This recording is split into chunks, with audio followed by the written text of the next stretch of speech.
Alright guys, and welcome back to today's video from Farmer Scoobs. I'll start off today's video by saying if you haven't already subscribed to the channel, please do. And if you have a quick second, you might just give it a thumbs up and give me a quick comment as well also. Just today's video, there's a couple of bits and pieces going on in it.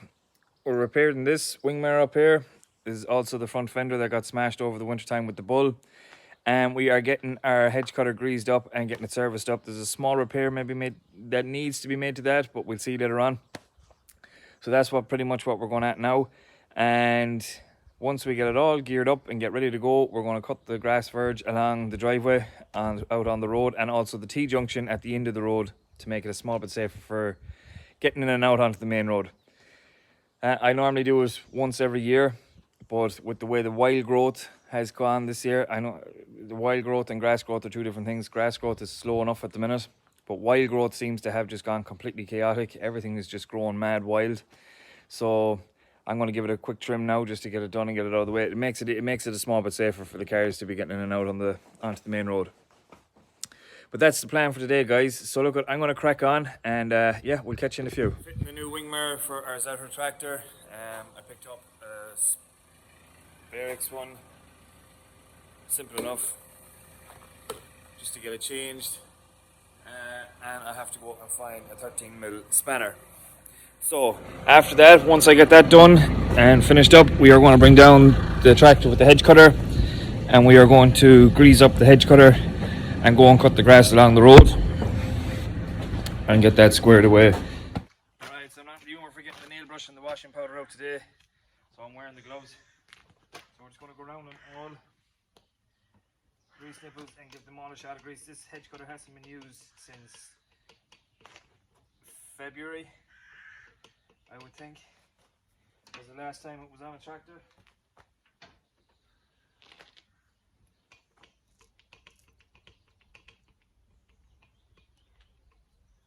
So just going around and all the joints on it, give them all a few shots of grease.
Has enough grease on it.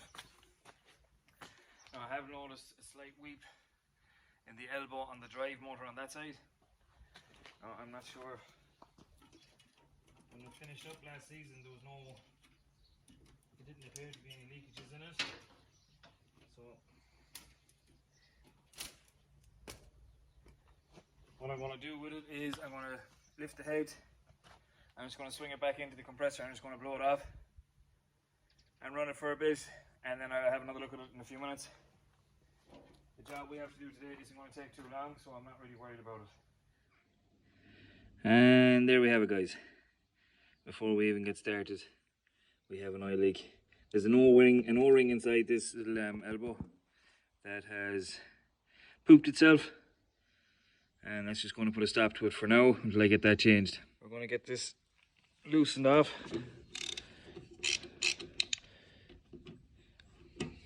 They don't really last too long, which is quite surprising. I only changed this particular one last year as well also. So my thoughts on it is there's not a whole pile of wear in these O-rings. That one was actually loose. Now there will be some oil out of this, but I'm going to get some rags and put it underneath it, just in case. Don't want to have any dirt around it. So these are basically the O-rings that goes into it. There's an O-ring underneath this elbow that seals it to the housing. I actually have an old one here. You can see that where it's just perished. That's how the last one went. That was the one before. There's a small bit of an abrasion on it. But don't take a whole pile of wear. So just to get it off is the main thing, without it leaking a whole pile of oil everywhere. And we're literally just getting ready to swap these over. There is going to be a bit of oil out of it. There's not much I can do about it. And then it's only a matter of getting the old seal out. Yeah, there is a mark on that seal, alright.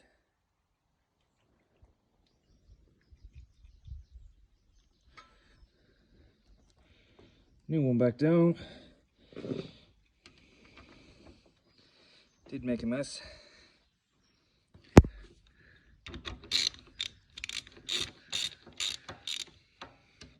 Let's get these two tightened down a small bit. Get this one started off.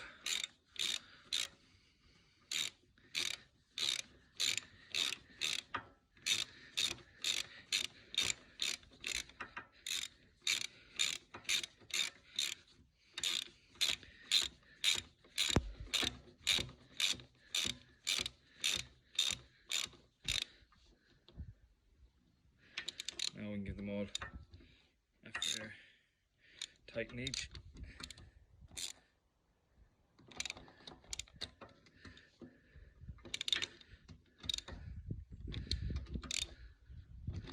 That's fairly good now. So all I'll do with this now is I'll just give it a blow off with the air line. Soak up as much of the oil as I can.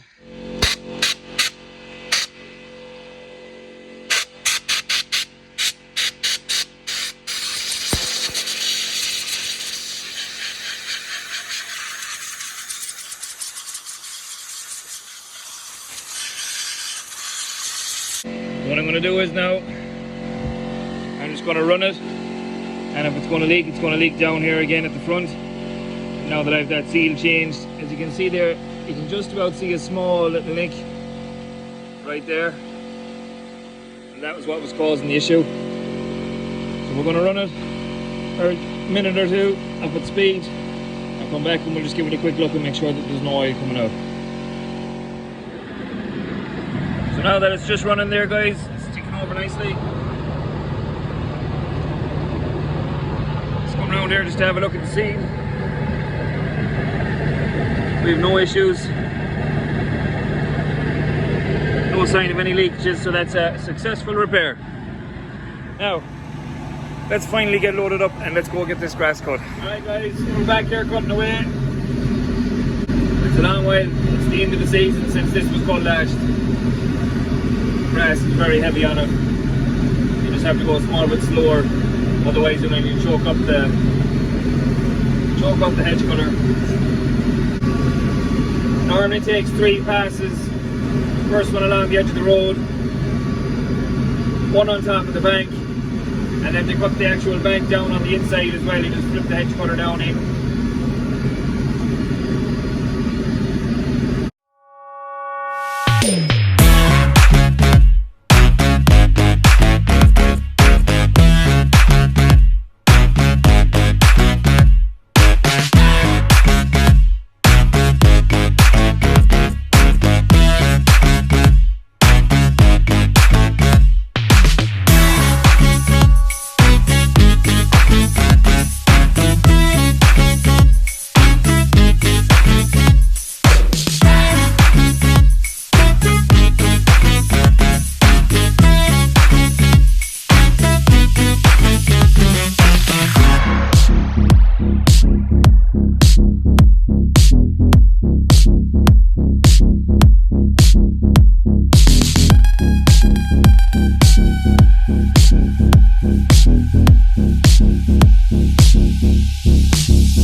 you would have seen by now, that's the end of our hedge cutting. Heading back to the yard now. Alright guys, that's it for today's video. So I hope you liked it. If you could give it a quick like and a quick comment, it'd be fantastic. And if you haven't, please subscribe to the channel. We done like I said, you would have seen the few bits of repairs that was done on the hedge cutter. That oil seal, don't know what the story was with it. It seems to go on it every year. I've changed that one on it a couple of times since we've gotten it, and I've also changed the one underneath because there's another elbow underneath that's like the return from the motor has been changed on it as well once or twice. And I don't know, I've gotten the oil seals or the O-rings, O-rings is the proper word for them. I've gotten the O-rings from a few different places. I haven't gotten them all from the same place, so I don't think it's down to the O-ring. I think it's just, maybe it's the way I'm putting them back on after I'm changing them. Maybe I'm not fitting them right or what, I don't know. But there's only one place you can put them in. But look at, we'll just change them. They're only a couple of cents a piece anyway. It's not a big job. You lose a small bit of oil, but if you manage to do it quick, you lose free all. But anyways guys, look, I'm going to leave it at that for today's video. And as usual, we will catch you tomorrow. You should have the beacons on. It's a necessity.